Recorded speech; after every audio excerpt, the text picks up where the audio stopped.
Au pied des gratte-ciel de Manille, s'étend le cimetière de Makati. L'un des 16 que compte la capitale philippine. Tous arrivent à saturation aujourd'hui.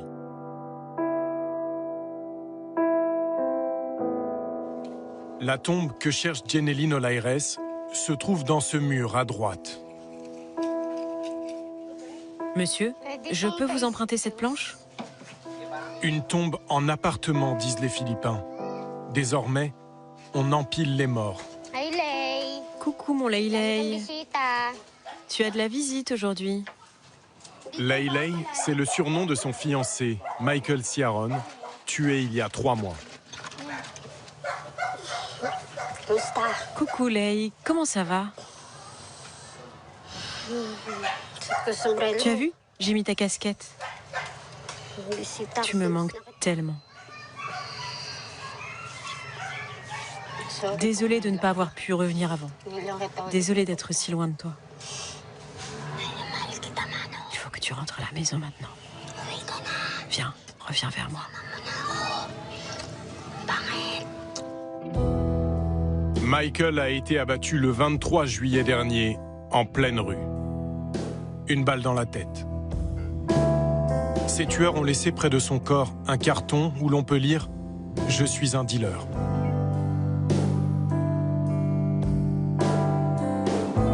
La photo de Jeneline le tenant dans ses bras a secoué les Philippines. Dans ce pays très catholique, beaucoup y ont vu un tableau de la Vierge Marie tenant Jésus. Elle est devenue, malgré elle, la Pietà de Manille. L'image a fait le tour du monde, mais Jeneline a refusé toute interview jusqu'à ce matin. Tiens, je croque. Et toi aussi, tu mangeras ta part, hein? Car aujourd'hui, c'est leur anniversaire. Joyeux anniversaire. 3 ans de vie commune. Je t'aime, mon Leilei.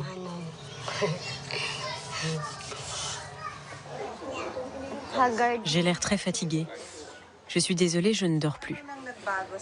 Jeneline, où en est l'enquête? Ça n'avance pas. Absolument pas. Il n'y a rien de nouveau. Aucune avancée. Michael était chauffeur de vélo-taxi.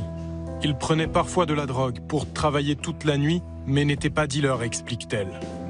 Le couple occupait une cabane dans un bidonville. Notre cabane a été détruite, rasée par la police. Je n'ai toujours pas pu retourner dans le quartier. Mon petit frère dit qu'il ne reste plus qu'une poutre de notre petite maison.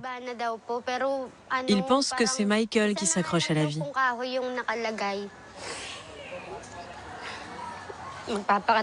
Je lui parle tout le temps. Je lui dis que je vais bien, que je vais être forte pour lui. Mais la réalité, c'est que je veux le rejoindre, quelle que soit la façon.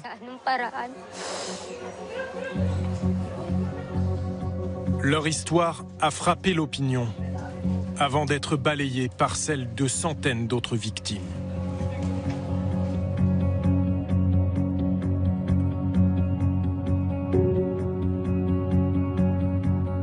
Depuis 3 mois, la mort plane sur les Philippines et elle frappe toutes les nuits. Pour prendre la mesure du carnage, il suffit de suivre les gyrophares. Car les tueurs sont souvent les policiers eux-mêmes.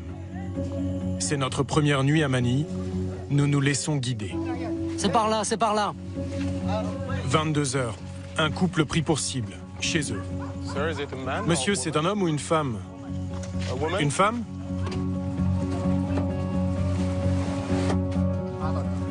Ils ont été tués par balle? Les tueurs ont laissé un carton, un message? Les hommes de la SOCO, la police scientifique, enchaînent les scènes de crime. Nous les retrouvons au fond de ce bidonville. 23 heures, nouveau cadavre. C'est ce policier en civil qui a fait feu. Je lui ai tiré dessus, dans la poitrine. C'était qui? Un suspect dans une affaire de drogue.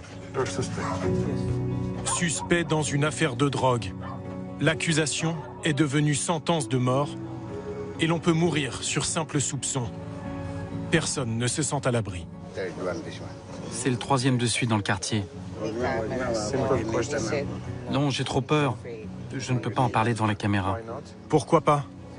Ça pourrait me coûter la vie. Après minuit, le décompte s'accélère. 22 morts ce soir-là. Madame, c'est quelqu'un de votre famille? Oui. Et qu'est-ce qui s'est passé? Vous avez vu quelque chose? Ils étaient 3. Et vous dites à la famille de nettoyer le sang. 3500 morts en 3 mois. Ce bain de sang n'est pas une guerre des gangs, c'est la nouvelle politique anti-drogue des Philippines. Parfaitement assumée par sa police.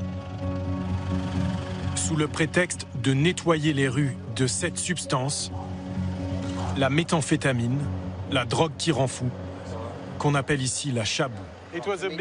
Inspecteur, ils en avaient beaucoup sur eux? Non, pas grand-chose. Mais vous pensez quand même que ces hommes étaient des dealers? Peut-être. Une guerre sans certitude et sans pitié envers les plus précaires dans les bidonvilles. C'est là que la chabou, la drogue du pauvre, est la plus consommée. Il y a quelques semaines encore, on en vendait en plein jour, comme on le voit sur ces images fournies par la police. Cet homme est un petit dealer de quartier. 20 € le sachet de 10 grammes, remis en pleine rue, devant des passants. Pour 2 €, on entre ensuite dans un drug den, sorte de bar clandestin, comme il en existe des centaines dans le pays. Cette femme est la tenancière. Elle prépare la chabou que les habitués inhalent en jouant aux cartes ou en buvant un verre. Certains viennent même avec leurs enfants. Les autorités avancent le chiffre de 3 millions de consommateurs, près d'un adulte sur 15. Une situation catastrophique qui a poussé les Philippins President-elect Rodrigo Roa Duterte à élire cet homme, Rodrigo Duterte, porté au pouvoir dès le premier tour en mai dernier. La main sur la Bible et le doigt sur la gâchette. Le nouveau shérif de Manille n'est pas un personnage de fiction. Dans son pays, il a même inspiré ce jeu vidéo.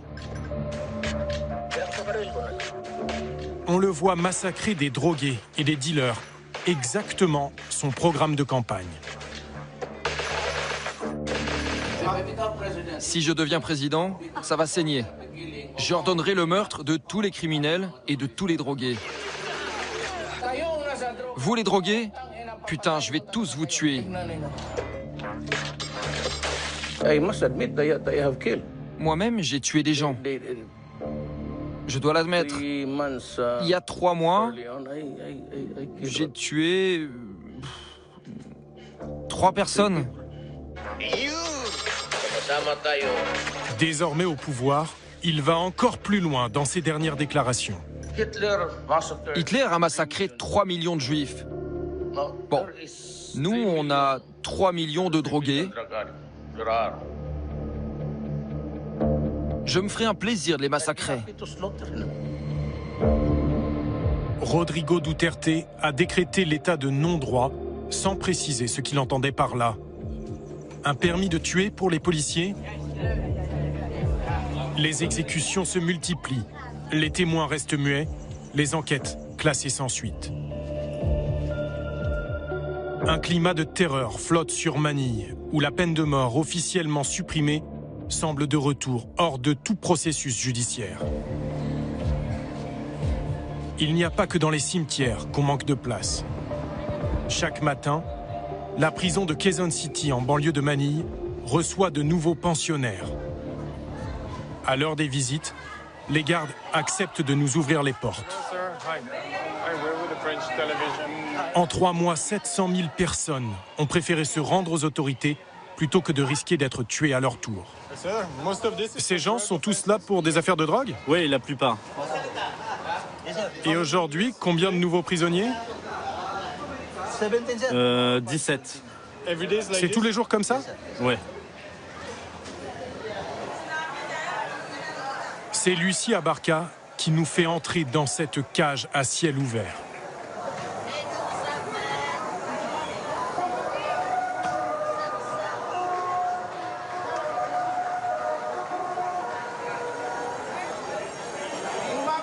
Écartez-vous là. Allez, dégagez. Un second gardien nous escorte, la main sur son arme en permanence. Allez, vous dégagez. Bougez de là. Ils ne sont que 20 surveillants par tour de garde pour près de 4000 prisonniers. Vous voulez voir l'intérieur des cellules? Comment? Les cellules, vous voulez les voir? Oui. On peut aller par là? Oui. Les prisons philippines étaient déjà surpeuplées. Elles sont désormais asphyxiées.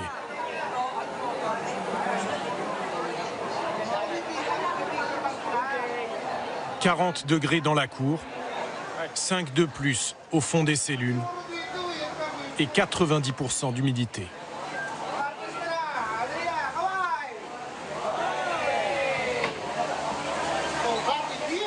Vous avez vu comme il fait chaud? Ouais, il fait chaud. Il n'y a pas de place ici, regardez. La prison est construite pour combien de personnes? Au départ, 278. Et il y en a combien là? Début septembre, on était à 3689. Alors que le maximum c'est 200. Oui, 278.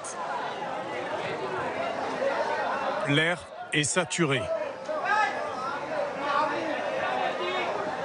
L'hygiène inexistante. Sur 3 étages, la prison fourmille en permanence, sans jamais libérer d'espace.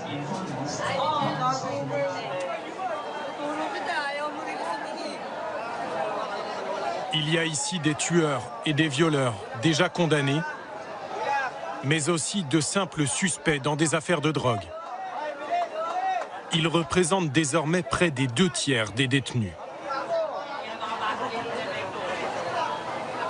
Tous ne sont pas forcément pressés de sortir, comme cet homme. Il témoigne de façon anonyme car il n'a toujours pas été jugé.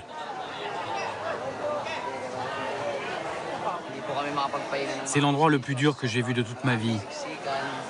On est tellement serrés qu'on ne peut même pas dormir. On est entassés les uns sur les autres. Il n'y a rien à manger. Il fait une chaleur insupportable. Et on attrape toutes sortes de maladies de peau. Mais la réalité, c'est que je préfère encore être ici. Parce que ce qui se passe dehors est terrifiant. Dans mon quartier à Frisco, dans Quezon City, mon voisin, ce n'est pas un dealer. Je le connais. Les policiers sont entrés chez lui, ont fait sortir sa femme et sont restés seuls avec lui. Puis il y a eu un coup de feu. Ils l'ont tué et ils ont dit qu'il avait tiré en premier. Mais ce n'est pas possible. Je le sais, il n'a pas d'arme. Il est trop pauvre.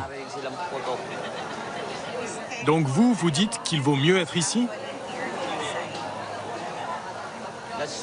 Oui, c'est la vérité.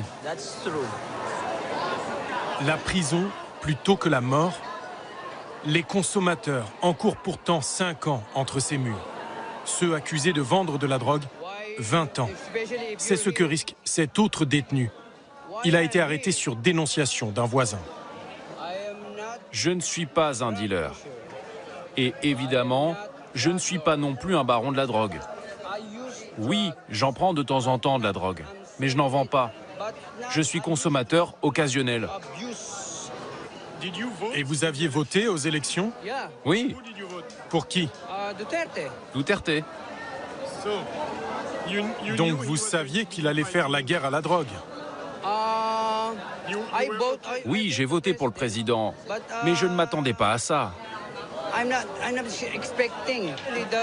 Les grands, les chefs des trafics, oui, arrêtez-les, tuez-les même, si besoin.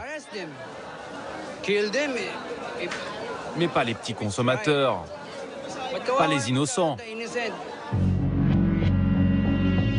De l'autre côté des barbelés, la guerre contre la drogue continue de plus belle. Les descentes de police comme celle-ci se multiplient dans les bidonvilles. Bougez pas! Restez là! N'avancez pas! Sortez un par un! Dans le dédale des quartiers pauvres, on traque les dealers, les consommateurs. L'homme qui porte l'arme et la caméra embarquée, c'est le colonel Villanueva.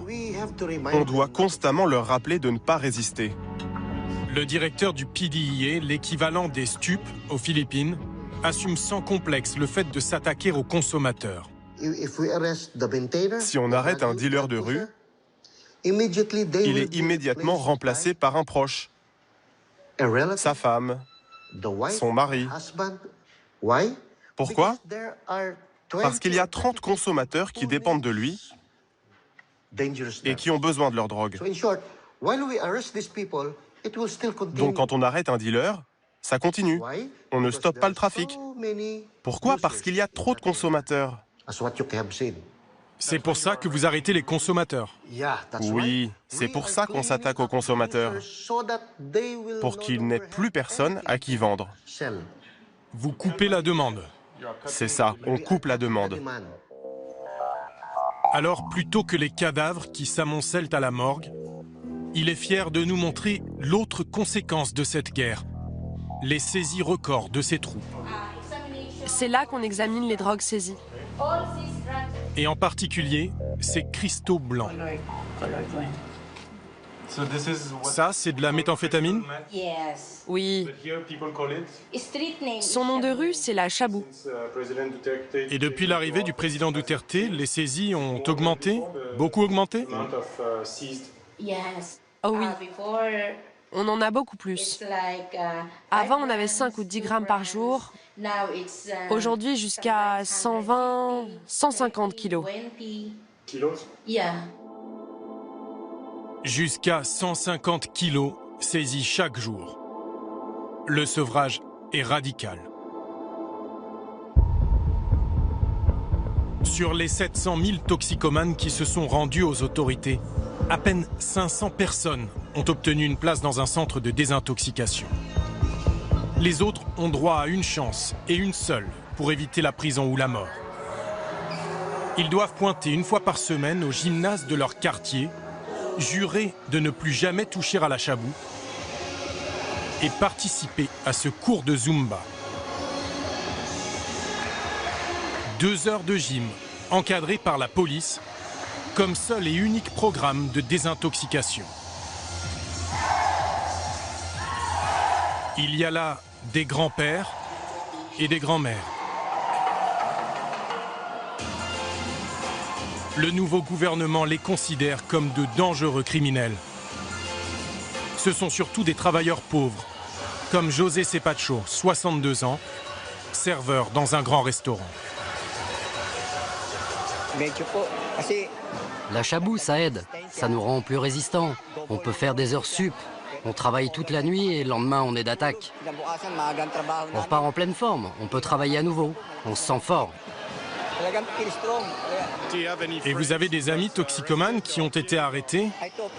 J'ai 2 amis qui ont été tués, juste ici, à West Cramé. Une balle dans la tête. C'est pour ça que je me suis rendu, parce que j'ai vu mes amis se faire tuer. Et vous, qu'est-ce que vous pensez de Duterte? Duterte... No comment. Pour parler plus librement, José nous emmène chez lui, à West Cramé, un quartier populaire. Quand il se rend au cours de Zumba des policiers, il met son t-shirt Duterte, frappé du poing fermé, le symbole de Rodrigo Duterte.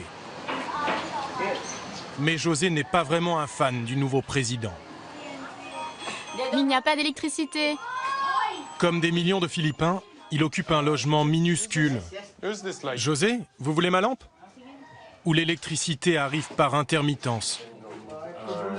Il habite avec sa femme Grace, vendeuse de légumes et ex-consommatrice de chabou elle aussi, et leur petit-fils Ronan, dont les parents sont encore plus pauvres. Ronan, range la nourriture. Mets-la à l'abri des rats, d'accord? À 3, dans 9 mètres carrés.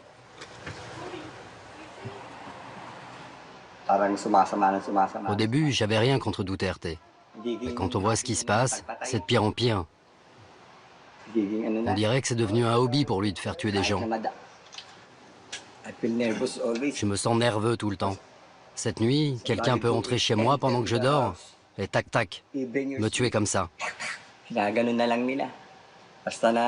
Il suffit qu'il pense que vous avez quelque chose à voir avec la drogue. Ils disent que je suis accro à la drogue, mais je crois pas. Je crois surtout qu'eux, ils sont accros au meurtre. Si vous tuez un chien, son propriétaire va vous poursuivre en justice et vous serez condamné. Mais nous, ils peuvent nous tuer, il ne se passe rien. Parce qu'il y a quelqu'un là-haut qui leur dit « Allez-y les gars, faites ce que vous avez à faire. Je suis derrière vous. » Cette guerre contre la drogue ne se limite pas aux interventions sanglantes des forces de l'ordre.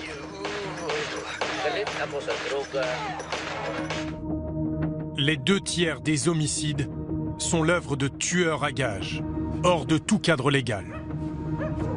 À moto dans les rues de Manille, ils travaillent toujours en binôme. Certains disent agir sur commande de la police. Nous avons pu rencontrer l'un de ces duos meurtriers. Le premier, le voici, inspecte le lieu de notre rencontre, vérifie qu'il n'y a pas de caméra cachée, puis vient se placer à côté de nous. Il est armé et restera hors caméra durant toute l'interview. Voilà, on a une caméra ici et une autre là-bas. C'est son collègue qui va nous parler. Il dit travailler pour un chef, un boss qui accepte des contrats de clients privés, mais aussi de policiers. Lui ne connaît que les cibles et leur prix, 400 € par tête. Le dernier, c'était un drogué, qui était aussi un dealer. On l'a ramassé, on l'a emmené avec nous, mais quand on se l'est fait, il n'avait rien sur lui. Alors, on a placé ce qu'il fallait sur lui, on lui a lié les mains, mis un carton de dealer autour du cou, et on l'a tué d'une balle dans la tête. Vous pensez avoir tué des personnes innocentes? Je ne sais pas. On ne peut pas savoir s'ils étaient clean ou pas. Une fois qu'ils sont morts, il est trop tard pour leur demander. Mais à leur visage, on voit tout de suite que ce sont des drogués. Depuis le début de la guerre contre la drogue, on a beaucoup plus de travail. Avant, c'était 1 ou 2 contrats par mois. Maintenant, c'est 2 ou 3 par semaine. La plupart du temps, ce sont des drogués ou des dealers. C'est toujours lié à la drogue. Ça vous fait quoi d'en parler avec nous? Bien sûr, il y a un risque. J'ai un peu peur d'en parler comme ça. Je vous connais pas. Mais j'ai accepté cette interview parce que je veux que les gens partout dans le monde comprennent pourquoi on fait ça. Oui, c'est vrai, on gagne de l'argent. Mais surtout, on rend service à la communauté. On élimine des gens qui font des choses horribles avant qu'ils ne passent à l'acte. C'est préventif.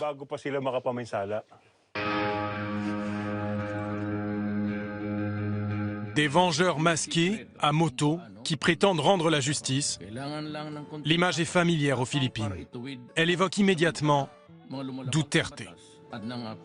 Il en joue même dans ses clips de campagne. C'est sur cette réputation qu'il a construit sa carrière à Davao, l'autre grande ville du pays. Il en a été maire pendant 25 ans et prétend en avoir fait la 9e ville la plus sûre au monde, en faisant la guerre aux criminels. Davao, c'est Duterte City. Sa vitrine, le laboratoire de sa méthode. Il y passe plus de temps qu'au palais présidentiel de Manille. C'est là que nous cherchons à le rencontrer. Sa maison de famille se trouve au bout de cette rue, gardée par des militaires. Bonjour, on est de la télévision française. Ok, vous devez garer la voiture. Le président est insaisissable. Son emploi du temps, un secret d'État. On ne sait jamais où il va être. Puis il apparaît, tout à coup. Sa villa est sous surveillance parce qu'elle est devenue un lieu de pèlerinage pour ses innombrables fans.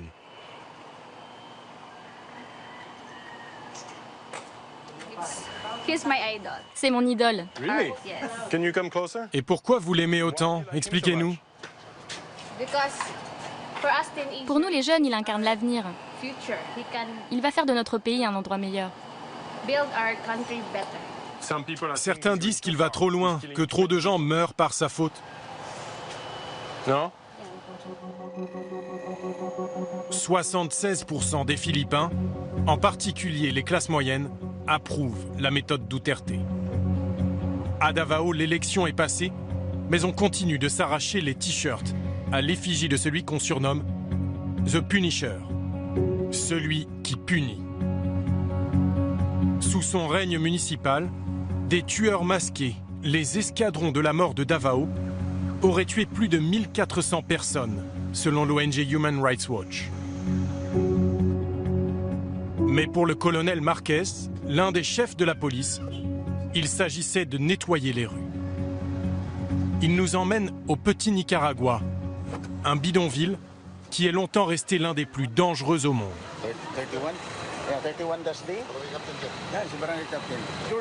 À l'époque, fin des années 70, début 80, on n'aurait pas pu entrer ici. Enfin si, mais on n'aurait jamais pu en sortir. Il y avait de gros problèmes de drogue, des vols et toutes sortes de crimes. Aujourd'hui, on a quand même un de vos hommes lourdement armé avec nous. Oui, parce que c'est la procédure. Les escadrons de la mort étaient-ils liés à la police? Pour le colonel en tout cas, policiers et tueurs clandestins travaillaient dans le même sens. Il a fallu payer le prix du sang ici. Il y a eu beaucoup de meurtres. Oui, vous savez, c'est difficile de transformer un endroit comme ça. Si vous voulez en faire un lieu paisible, il faut être prêt à tout. Maintenant, le président dit qu'il va tuer des centaines de milliers de personnes et jeter leurs corps à la mer. Comment est-ce qu'il faut le comprendre? Vous savez, notre ancien maire, il a son style, sa façon de parler. Mais il a des résultats, on l'a vu à Davao. Même si des centaines de milliers de personnes doivent mourir? Oui, en tout cas, c'est mon opinion. Si c'est ce qu'il faut que je fasse, alors oui. Le quartier est toujours aussi pauvre, mais chez les enfants, le maire devenu président remporte tous les suffrages.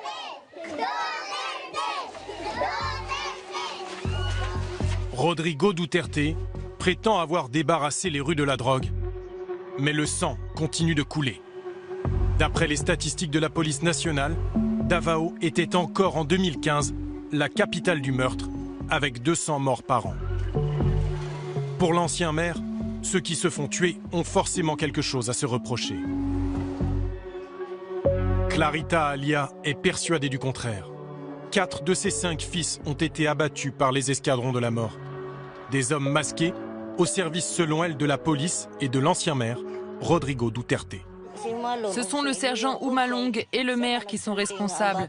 Ils voulaient débarrasser la ville de tous les délinquants, par tous les moyens.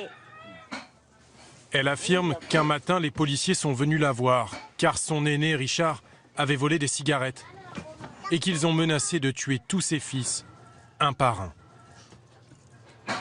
Là, c'est Richard.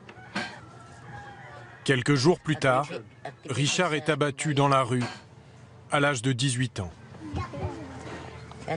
Et là, c'est Christopher. Puis c'est Christopher, 17 ans, aucun problème avec les autorités. Ici, Bobby. Pas plus que Bobby, lui n'avait que 14 ans. Oui, Bobby. L'album de famille s'arrête en 2001,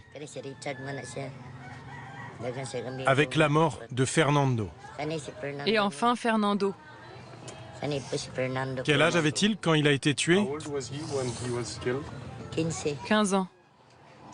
Elle pense que les policiers ont voulu donner une leçon à tous les adolescents du quartier. Tous étaient tellement jeunes. Et moi qui suis si vieille, je n'ai plus personne pour m'aider. Je suis seule avec mes petits-enfants sur les bras. Voilà toutes les lettres que j'ai écrites pour demander justice.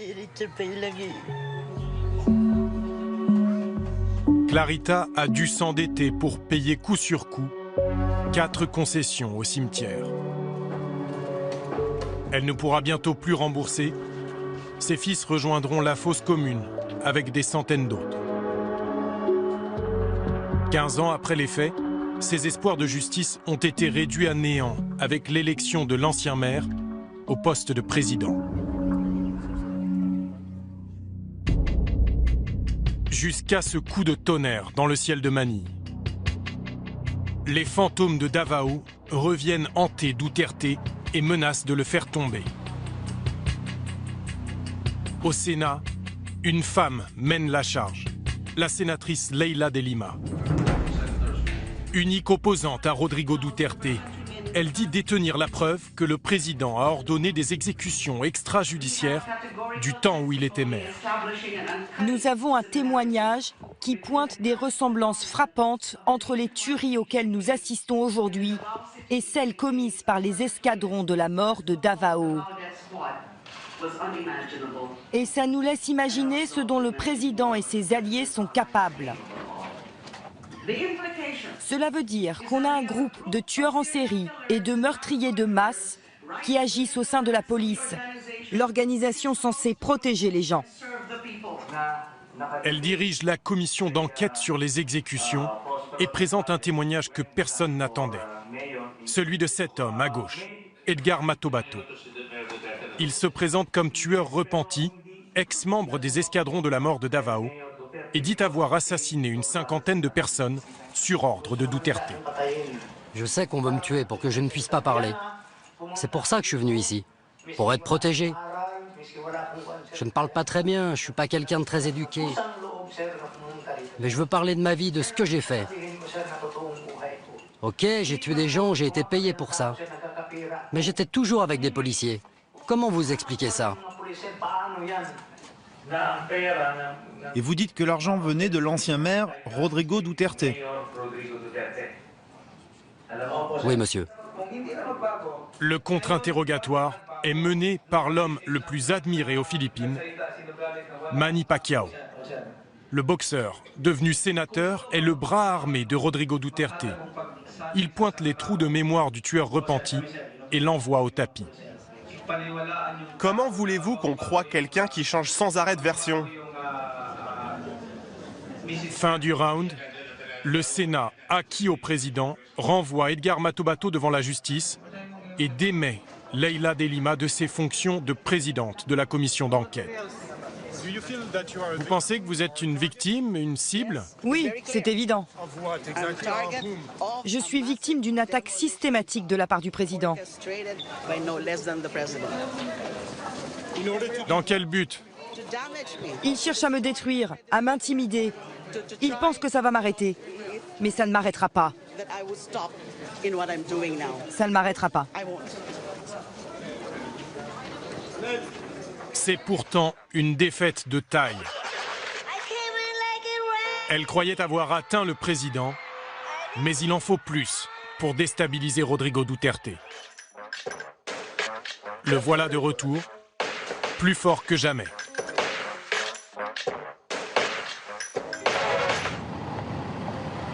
Pendant des semaines, nous avons sollicité Rodrigo Duterte. Sur place, nous tentons tous les jours de l'approcher, jusqu'à cette nuit-là. Une rumeur, confirmée par ces déploiements de militaires, le président pourrait prendre la parole. Un otage européen vient d'être libéré après 1 an aux mains des islamistes d'Abu Sayyaf. L'occasion rêvée pour le président de refaire son image sur la scène internationale. Après 3 heures d'attente, le voilà, en chair et en os et en chanson.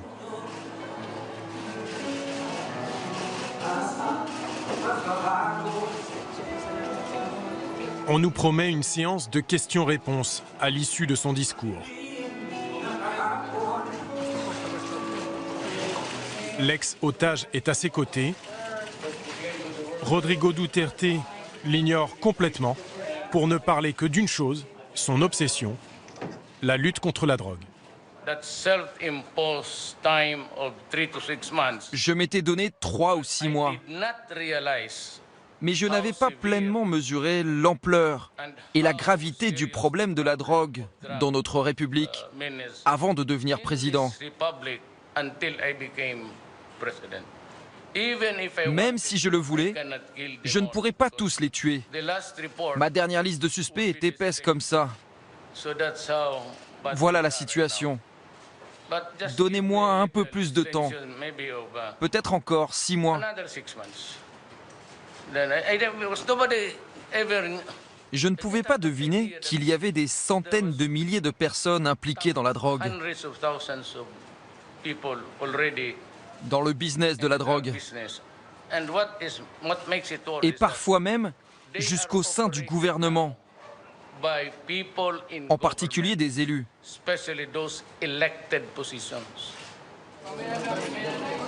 À la sortie, finalement, pas de questions-réponses.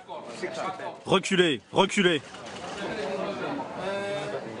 Monsieur le Président? Non, non, pas de questions. Les gardes du corps et le service de presse nous tiennent à distance. Nous leur avons déjà transmis nos questions. Ils savent pourquoi nous sommes là. Monsieur le Président? Oui. Monsieur, juste une question. On est venu de France, on est venu d'Europe. Non. Monsieur le Président, qu'est-ce que vous... Monsieur le Président? L'ambassadeur de Chine m'attend. Qu'est-ce que vous répondez à toutes les accusations qui vous visent aujourd'hui? The Punisher, celui qui punit, ne rend de compte à personne. Il a déclaré la guerre à la drogue, mais en a-t-il encore le contrôle? Pour notre dernière nuit à Manille, exceptionnellement, nous embarquons avec des policiers. Seigneur, guide-nous dans cette patrouille de nuit, protège-nous du danger, ne nous abandonne pas. La brigade du sergent Thomas.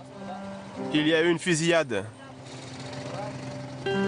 Des policiers désormais dépassés par les tueurs de l'ombre.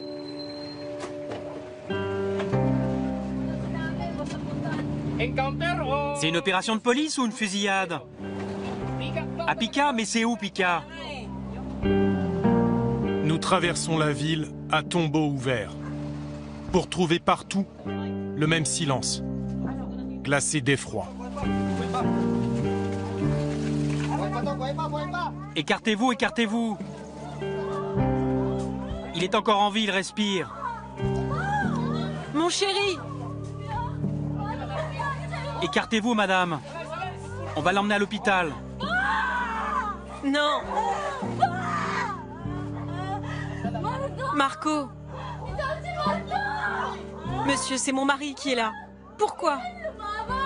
Il ne s'est pas défendu, il était allongé comme ça, on allait se coucher. On allait s'endormir.